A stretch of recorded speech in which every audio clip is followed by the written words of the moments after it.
Hi, I'm Elena. Today, I'm going to tell you my story. But before I continue, please share, and subscribe to hear more stories like this. Growing up with a brother like Michael meant always having someone to look up to. He was the golden child, smart, athletic, and impossibly kind. So when he married Vanessa 8 years ago, I expected someone equally amazing. But sometimes, first impressions can be dangerously wrong. Elena, thanks for coming over on such short notice, Michael said, giving me a quick hug as I stepped into his spacious suburban home. The conference call can't be rescheduled, and Vanessa has her book club. No problem at all. Where's my favorite niece? I asked, setting my purse down on the kitchen counter. Lily's upstairs in her room. She hasn't been feeling great today, but Vanessa says it's just a cold going around school. I frowned slightly. Again? Didn't she just get over something last month? Michael shrugged, checking his watch. Kids, right? Always catching something? There's soup in the fridge if she gets hungry. Vanessa says no snacks before dinner. Got it.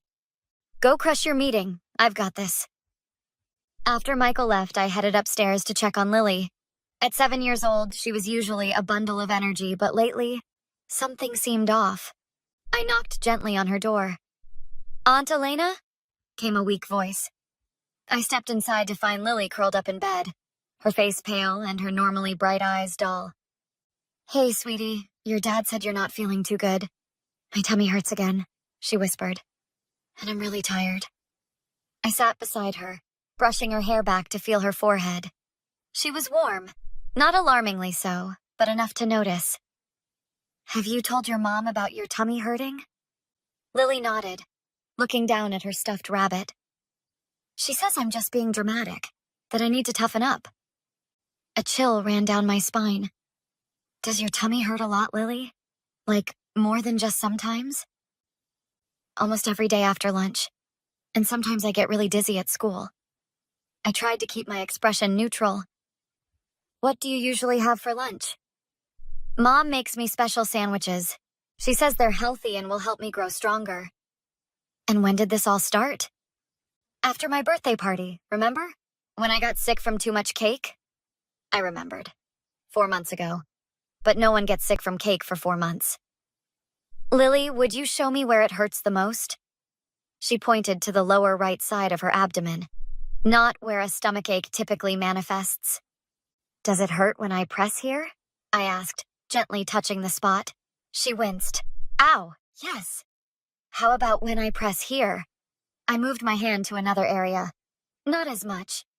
And do you feel sick after eating anything else? Or just the sandwiches? Lily thought for a moment. I feel worst after Mommy's special sandwiches. And sometimes her special juice, too. But don't tell her I said that. She gets really mad when I don't finish my food. What happens when she gets mad? I asked carefully. Lily's eyes welled with tears. She says I'm ungrateful, that I don't appreciate how hard she works to keep me healthy.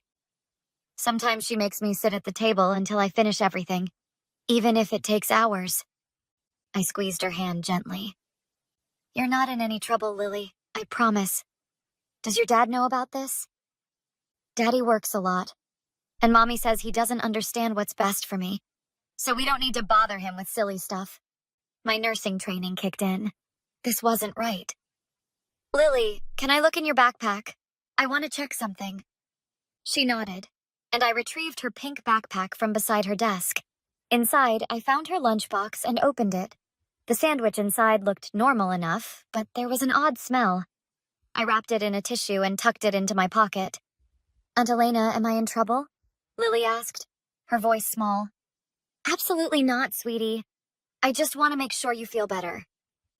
I sat beside her again. Has your mom taken you to see Dr. Parker about this? No. She said I just want attention and that doctors are expensive. Michael and Vanessa had premium health insurance. Cost wasn't the issue. Tell you what, I said, making a decision. Let's watch a movie downstairs. I'll make some plain toast for your tummy. While Lily settled in front of the TV, I called my friend Sophia, who worked as a lab technician. Hey, Soph, I need a favor, no questions asked. Can you test a food sample for me? Off the books? Elena, that's not exactly... It's about Lily. I'm worried Vanessa might be... I don't know. Something's not right. A pause. Bring it in, I'll stay late. Thanks, Soph. I really hope I'm wrong about this. What exactly are you suspecting? I lowered my voice, moving further from the living room. Possibly some form of poisoning. Lily's been chronically ill, but only at home.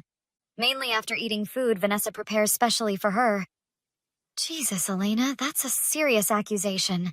I know. That's why I need to be sure before I say anything.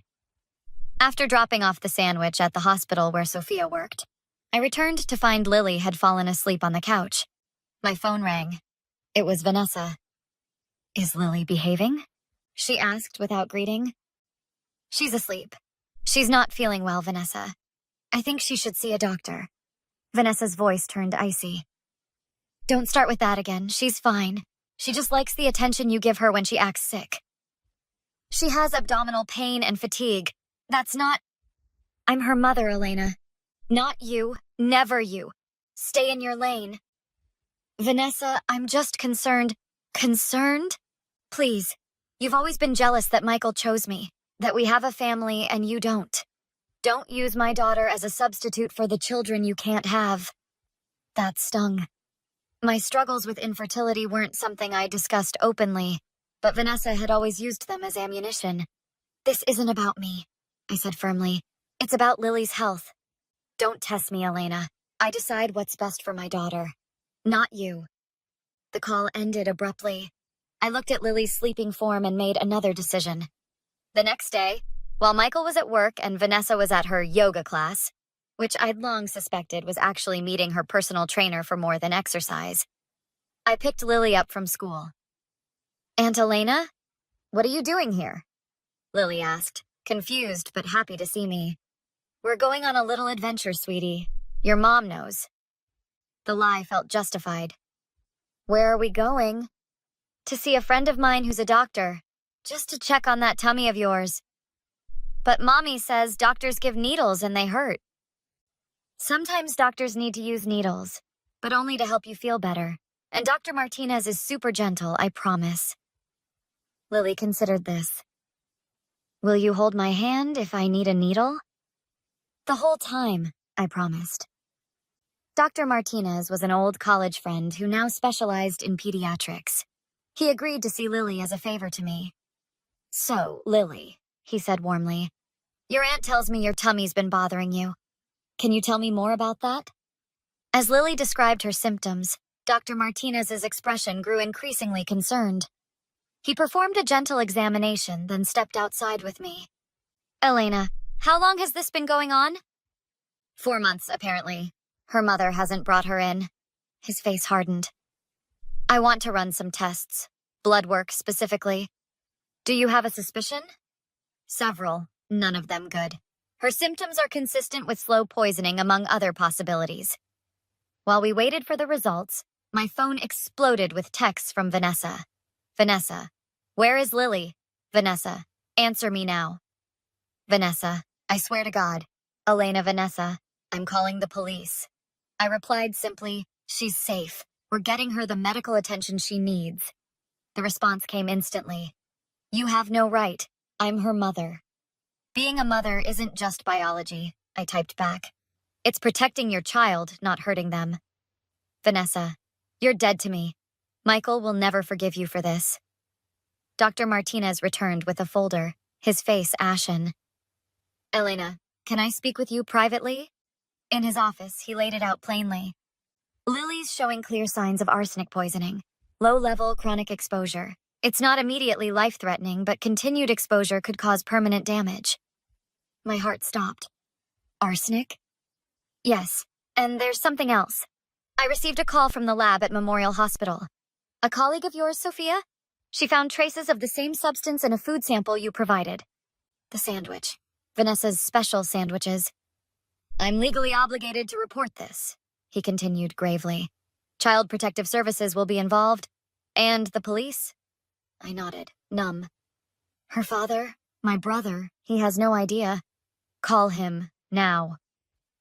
Michael arrived at the hospital in record time, his face drained of color. What's going on? Where's Lily? Vanessa's threatening to file kidnapping charges. Michael, sit down, I said, leading him to the waiting area chairs. There's something you need to know. As Dr. Martinez explained the situation, Michael's expression transformed from confusion to disbelief to rage. That's impossible, he whispered. Vanessa wouldn't. She couldn't. The evidence is clear, Mr. Reynolds, Dr. Martinez said gently. Your daughter has been systematically poisoned over several months. The levels suggest intentional exposure, not environmental contamination. How could I have missed this? Michael's voice broke. All those times Lily was sick, I just believed Vanessa. Because she's your wife, I said softly. Because you trusted her. Where is she? Michael demanded. Where's Vanessa? As if summoned, Vanessa burst through the hospital doors, followed closely by a security guard. There she is! Vanessa screamed, pointing at me. That's the woman who took my daughter. Ma'am, please lower your voice, the guard said firmly. Michael stood, his voice eerily calm. Vanessa, what have you done to our daughter? Vanessa's eyes darted between us. What are you talking about? She kidnapped Lily. I want her arrested. Mrs. Reynolds, Dr. Martinez interjected. I'm Dr. Martinez. I've been treating your daughter for arsenic poisoning. For a split second, Vanessa's mask slipped. Fear flashed across her face before she composed herself. That's ridiculous. You're all crazy. Where's Lily? I'm taking her home. No, you're not, came a new voice. Detective Walsh had arrived, summoned by Dr. Martinez's mandatory report. Mrs. Reynolds, we need to ask you some questions about your daughter's condition. I don't have to answer anything without my lawyer, Vanessa spat. Actually, ma'am, you do, the detective countered. We have a warrant to search your home and seize any food items you've prepared for your daughter. Vanessa's face went white. This is absurd. Elena has always been jealous of me. She's making this up. The blood tests don't lie, Dr. Martinez said firmly. Neither does the lab analysis of her lunch. You went through her things? Vanessa turned to me, seething. You had no right! I had every right, I shot back. Someone had to protect her since her own mother was poisoning her. Michael stepped forward, his voice breaking. Why, Vanessa? She's our daughter, our baby girl. You don't understand, Vanessa hissed. You never understood. She took everything from me. My body, my freedom, my life. You were always Lily this, Lily that. What about me, Michael? What about what I needed? The room fell silent. Vanessa's admission hung in the air like poison. Mrs. Reynolds, you're under arrest for the attempted murder of Lily Reynolds, Detective Walsh said, producing handcuffs. This isn't over, Vanessa snarled at me as she was being cuffed. You think you've won? You've ruined my life, so I'll ruin yours. Michael will see through you eventually. Save it for your lawyer, Detective Walsh said, leading her away. As Vanessa was led away, still screaming accusations at me, Michael collapsed into a chair. How did I not see it? He whispered. All those times Lily was sick. Vanessa always had an explanation. It's not your fault, I said, sitting beside him. Munchausen by proxy is incredibly difficult to detect, especially when it's someone you trust completely. What happens now? Lily needs treatment to flush the arsenic from her system, and you both need therapy. But she'll recover, Michael. Kids are resilient. The trial was brief but intense. The evidence was overwhelming. Not just the arsenic in Lily's system and lunch, but Vanessa's browser history revealed searches for untraceable poisons, symptoms of arsenic poisoning, and how to make someone sick without getting caught. The prosecutor, Sarah Chen, was merciless. Mrs. Reynolds, can you explain why you searched for these terms? Research, Vanessa replied coldly. I'm a true crime enthusiast. And the arsenic found in your kitchen cabinet? Also for research? I use it for gardening, to kill weeds. Yet you kept it next to the peanut butter, which was found in your daughter's special sandwiches? Vanessa had no answer. When it was Michael's turn to testify, he looked directly at his wife. I loved you, he said simply. I trusted you with our daughter's life. And you betrayed that trust in the most horrific way possible. You never loved me, Vanessa screamed, losing control. You only cared about Lily. It was always about Lily. The judge ordered her removed from the courtroom. 6 months later, Lily was fully recovered and thriving. Michael had filed for divorce and won full custody, with Vanessa facing 15 years in prison for attempted murder and child abuse. Aunt Elena, watch this, Lily called, performing a perfect cartwheel in Michael's backyard during our Sunday barbecue. Amazing, kiddo, I cheered, amazed at her transformation. The sickly, lethargic child was gone, replaced by a vibrant, healthy girl. Michael handed me a lemonade, his expression serious. I got a letter from Vanessa's lawyer yesterday. She wants to apologize to Lily, says she's gotten help in prison, realized what she did was wrong. What did you say? Absolutely not. Some things can't be forgiven, Elena. She tried to kill our daughter, slowly, painfully, over months, while I was blind to it. He took a deep breath. The court psychiatrist says she has narcissistic personality disorder along with Munchausen by proxy. The attention she got from having a chronically ill child fed something broken inside her. Have you told Lily anything? Age-appropriate truth, that her mother is sick in a way doctors can't fix, and that she hurt Lily because of that sickness, that it wasn't Lily's fault. How's she handling it? Better than expected. Her therapist says children are remarkably adaptable. The consistent love and stability we're providing now is healing her emotional wounds along with the physical ones. We watched as Lily played with her cousin Tom, who had come with my parents for the day. Our family had rallied around Michael and Lily, filling the void Vanessa had left with love instead of poison.